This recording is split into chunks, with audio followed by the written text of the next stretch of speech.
കൊച്ചിയിൽ മകൻ അമ്മയുടെ മൃതദേഹം കുഴിച്ചിട്ട സംഭവം സംശയിക്കുന്ന ഒന്നും പോസ്റ്റ്മോർട്ടത്തിൽ കണ്ടെത്താൻ ആയില്ലെന്ന് പോലീസ്. കൊലപാതക സാധ്യത പ്രാഥമികമായി തന്നെ പോലീസ് തള്ളുകയാണ്. എസ് രാഗിൻ വിവരങ്ങൾ നൽകാനായിട്ടുണ്ട്. രാഗിൻ, ഇങ്ങനെ സ്വാഭാവികതയൊന്നുമില്ല എന്ന് പോലീസ് കണ്ടെത്തുമ്പോൾ എന്ത് ധാരണയിലേക്കാണ് പോലീസ് എത്തിച്ചേരുന്നത് സംഭവത്തിൽ?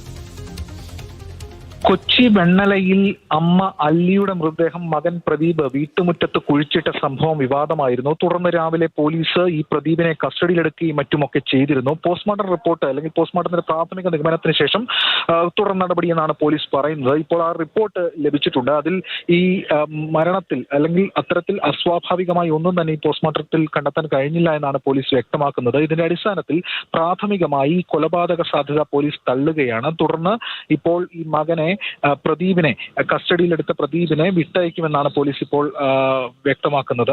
അതിനുശേഷം കൂടുതൽ തെളിവുകൾ ഇതുമായി ബന്ധപ്പെട്ട് ലഭിക്കുകയാണെങ്കിലായിരിക്കും തുടർ നടപടികളിലേക്ക് പോകും. കുഴിച്ചിടുന്നത് പ്രദേശവാസികളും മറ്റുമൊക്കെയാണ് കണ്ടത്. തുടർന്ന് വലിയ ദുരൂഹത ഇതുമായി ബന്ധപ്പെട്ടുണ്ടായിരുന്നു. തുടർന്ന് തന്നെ അവർ കൗൺസിലറെയും പോലീസിനെയും മറ്റും വിവരം അറിയിക്കുകയായിരുന്നു. പോലീസ് സ്ഥലത്തെത്തിയപ്പോൾ ഈ അമ്മയുടെ മൂക്കിലും അതോടൊപ്പം തന്നെ കണ്ണിലും ഒക്കെ തന്നെ മണ്ണ് നിറഞ്ഞ്, അല്ലെങ്കിൽ മണ്ണ് വീട്ടിന് മുന്നിലാണല്ലോ കുഴിച്ചിട്ടത്, സ്വാഭാവികമായിട്ടും അത്തരത്തിൽ നിറഞ്ഞ ഒരവസ്ഥയായിരുന്നു. തുടർന്ന് പുറത്തെടുത്ത് ഇൻക്വസ്റ്റ് നടപടികളൊക്കെ പൂർത്തിയാക്കുകയായിരുന്നു.